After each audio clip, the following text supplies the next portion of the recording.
Hello and welcome to Southside Baptist Church. Hope you've had a good day. It's been a good day around here. It's been fairly warm, sun's shining, and anytime the sun shines, it's good. This week, for several Sundays, we've been studying the book of Genesis about the life of Joseph and his family. And it's been an interesting story all the way through. You start to read, you don't want to put it down, and it jumps from one chapter to another about the life of Joseph. Several people is involved in this story, but it all boils around Joseph. We all know the story. You say something about, you call the name of Joseph. Oh yeah, he was a man that had a coat of many colors. And that's what we really think about when we think of Joseph. But several lessons we've been talking about different situations that Joseph had got into. Joseph was Jacob's son. He was a son by Rachel. If you remember the story, Jacob had to work 7 years to get Rachel, and then he had to work 7 more years to get Rachel, and then he had to work a little bit longer. But he loved Rachel from the beginning. But he married Leah, and he had 10 children by Leah. And of course, Leah was a concubine, and of course he had a relationship with Leah, but his love was always toward Rachel. And Joseph finally had a son, and Jacob finally had a son by the name of Joseph from Rachel.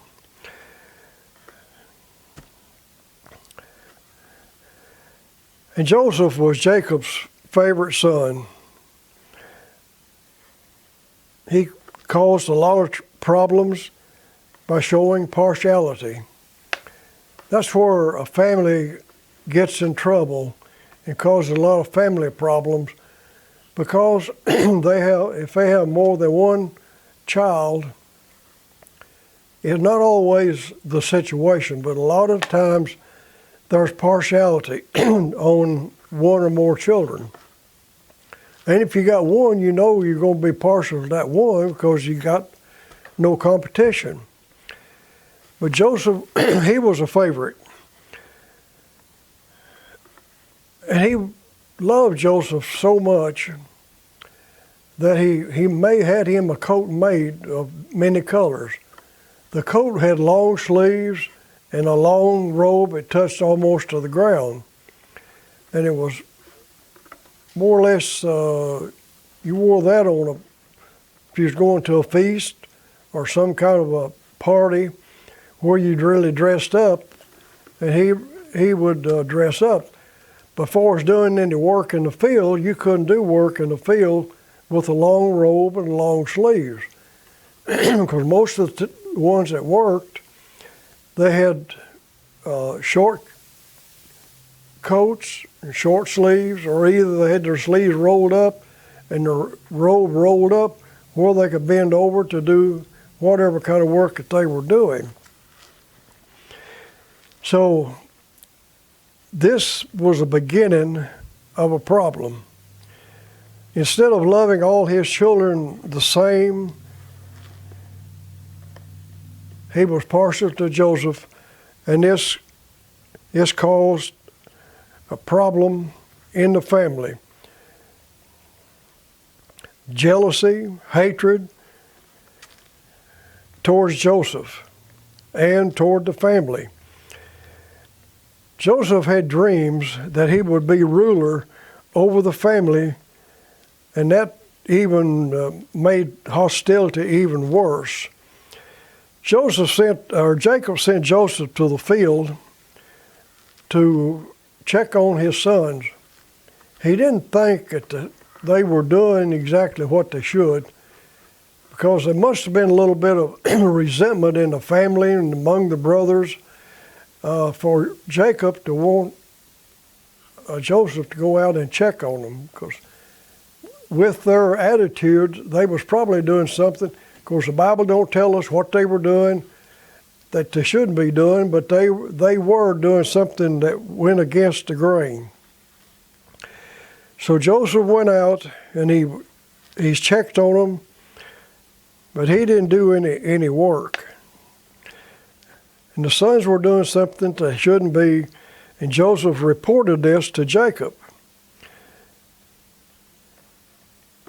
So here come Joseph across the field, dressed in his coat of many colors, and the brothers saw him a-coming, and this made things even worse. They knew that Jacob was partial to Joseph. They knew that Jacob had made Joseph a coat, a beautiful coat, and you couldn't really blame the brothers in a way, because Jacob was showing partiality toward Joseph. He was his favorite.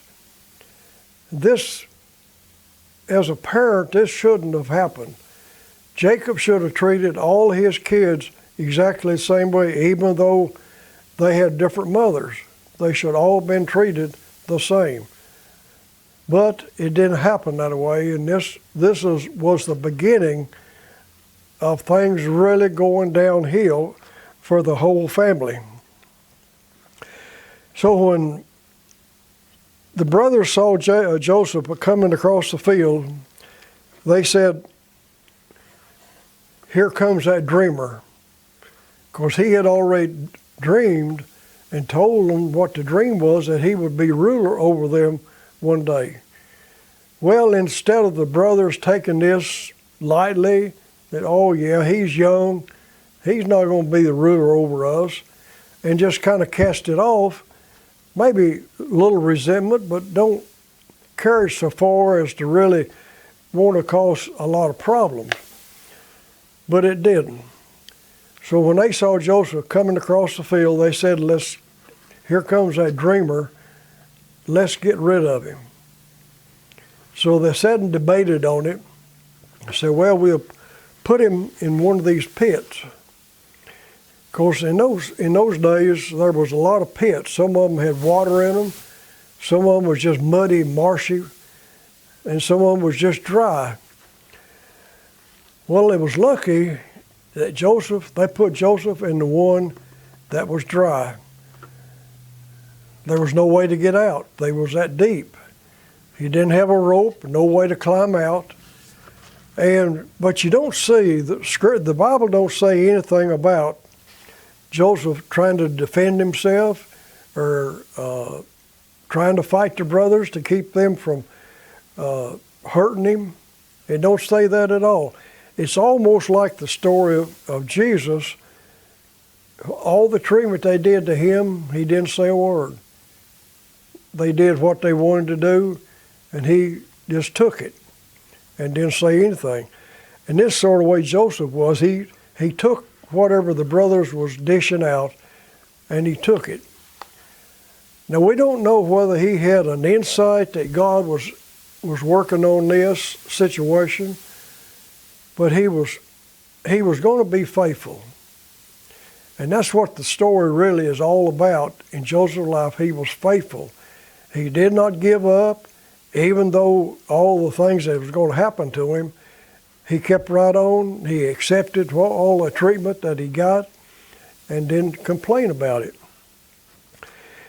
So they sat there and they threw him in the pit, and then they said, let's don't kill him. They thought, well, they put him in the pit, he'll die of starvation, no water, he'll just die. Well, one of them said, let's don't kill him. let's debate on this. So they put him in the pit, and they sat there and they ate their lunch, and they talked a while, and then they saw a caravan coming. One of them said, why don't we take him and sell him to this caravan that's going down to Egypt, and we can have a little money in our pocket, and he won't be harmed either. So we see where God wasn't going to allow Joseph to be killed. If it was, God wouldn't be doing what he's supposed to be, and he wouldn't be the God that we know that he is. But he was working out Joseph's future little by little, and Joseph probably didn't have a clue of what was taking place. But anyway, they sold him to the caravan, and they took him down to Egypt, and this is where some more of the problems began. Joseph was taken to Egypt, and an Egyptian named Potiphar, an officer of Pharaoh's army, who bought him from the Ishmaelite caravan. The Lord was with Joseph, and he became a successful man. When his master saw that the Lord was with him, the Lord had made him, everything he did was successful. You know, in the business world, we see employers, and employees. The employer may not be a God-fearing person, but if some people in his company was doing a good job, and he did a good job, he wanted to promote him because it would help his business. He could make good decisions, and he was a hard worker and all of this, and they would promote him. So we see here that Potiphar was an officer in the Pharaoh's army, and everything was going real good. He was given authority over everything in his household. The only thing he didn't have authority on is what he ate. Potiphar wanted to choose what he ate, but everything else, Joseph was in charge. And he was stepping out on a limb to give Joseph. And of course, Joseph was about 17 or 18 years old when all this started. And so he was down in Egypt, and the Potiphar gave him authority over everything except what he ate. But then something bad was fixed to happen. He had an encounter with Potiphar's wife. Joseph, from what we read, Joseph was a well-built person, nice looking. He just had all the features. He was a kind person. Everything was good about him. And Potiphar's wife picked up on that, how pretty he was and mannerly he was, and everything was good about him. So she wanted him to lie with her, to have sex with her. Well, he refused. Now, in our modern day world, this wouldn't have happened. Not likely. He would have gave in to Potiphar. And this takes a lot of faith and a lot of boldness in order to withstand this kind of temptation. But he did. He refused to do what she wanted. Then injustice came in. He wouldn't do what she wanted. She accused him of rape.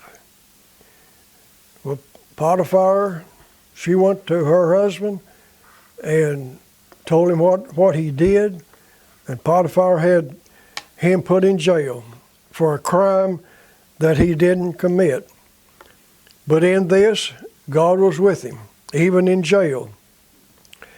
The warden of the prison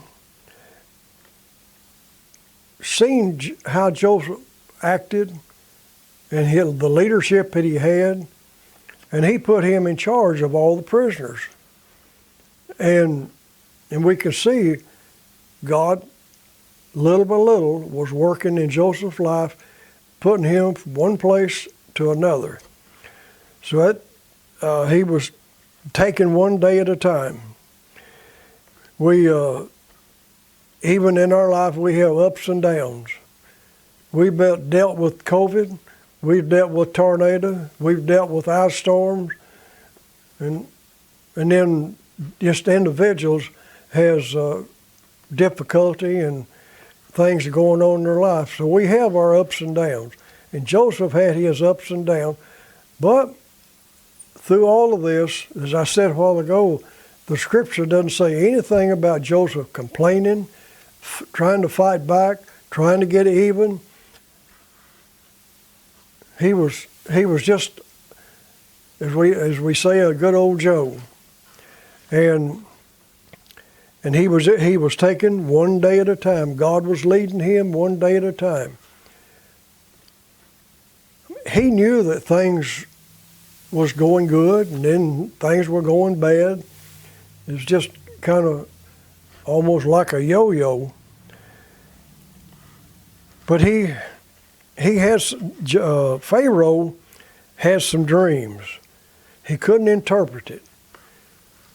Joseph said, I can interpret those dreams for you through the hand of God. I can't do it myself, but through the will of God, I can interpret your dreams. Well, the dreams was that there was going to be 7 years of famine, and there's going to be 7 years of plenty. And so Pharaoh put Joseph in charge of all of this. The land was producing plenty. Joseph had the privilege of taking care of all the grain. Pharaoh trusted him enough. You take care of this. I don't want to have anything to do with it. I trust you. And God was working in Pharaoh's life also, giving Joseph the privilege of this. This was a great big operation.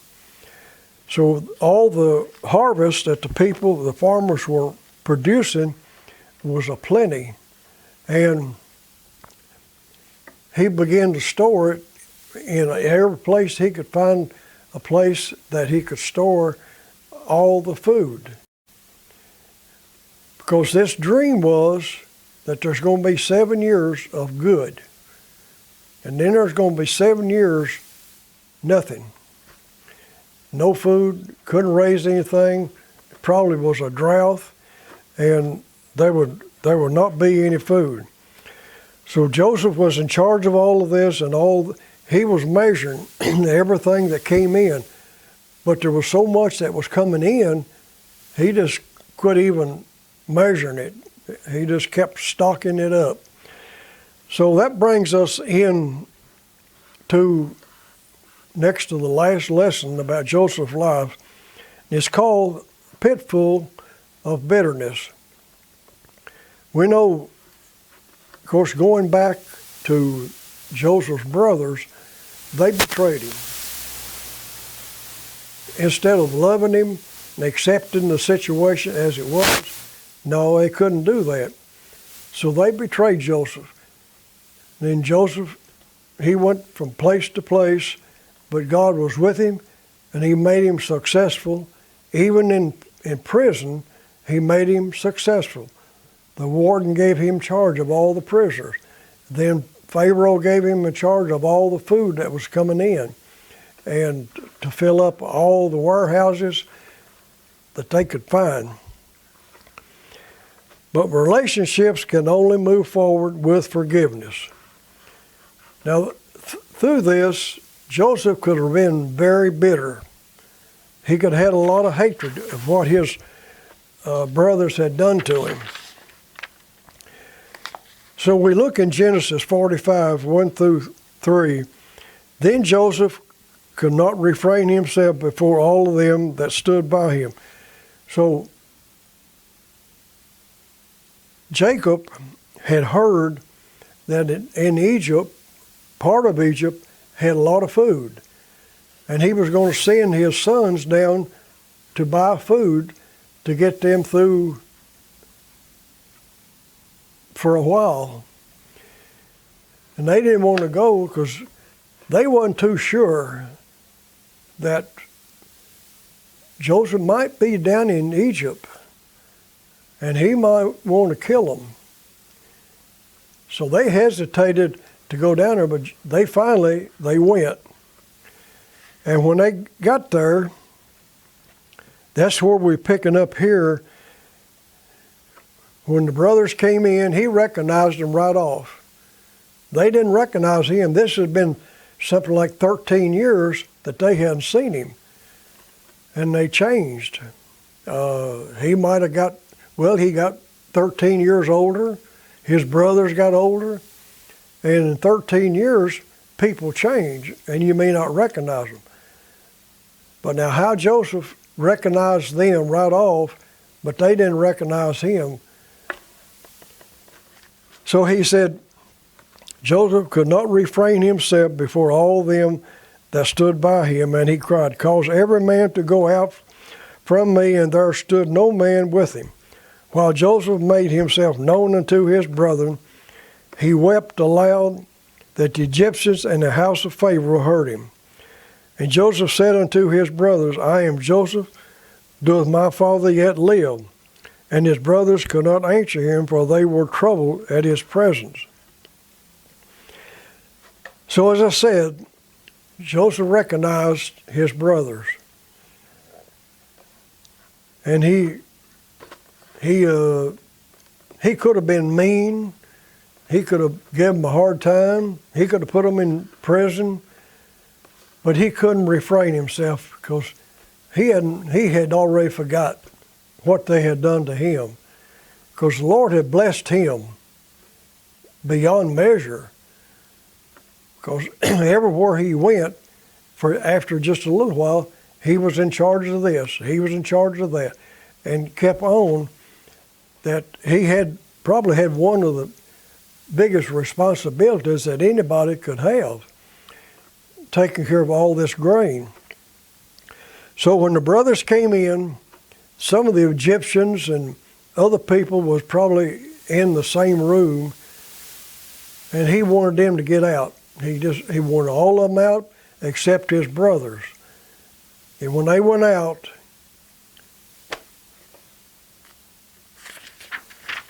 Joseph, he made himself known to them, and he wept aloud that even the Egyptians and Pharaoh heard him crying. And he must have really been crying hard and loud. So they had a celebration. 13 years went by, and Jacob did not send all his sons. He sent 10 of them. The youngest, which was Benjamin, was not included in the group. Jacob feared something would happen to him on such a long journey, and the sting of death wasn't what Jacob wanted to know anything about. The last time Jacob had seen Joseph was when he sent to check on his brothers out in the field at work. And when the brothers came before, the one in charge of food distribution in Egypt, they bowed before his presence, just as would be expected. They did not know it was their brother. Joseph knew who they were. He treated them like strangers and spoke roughly to them.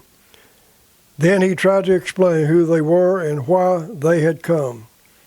Joseph accused them of Nevertheless, Joseph accused them of being spies and even had them in prison for 3 days. He could have done that, but he didn't. So Joseph stood before them. He dismissed everybody in the room. He caused everybody to go out. And then Joseph made himself known to his brothers. It was an emotional scene. Years of tears and emotion were released. He wept aloud. Everybody around him heard him. Says, I am Joseph, whom you sold. And they was probably in shock. The brothers think, what have we done?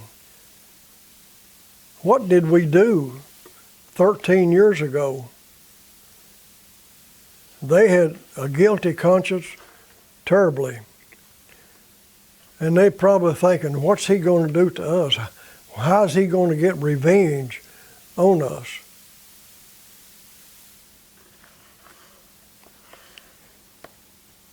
It didn't seem to matter what Joseph asked for the brothers. They could not answer.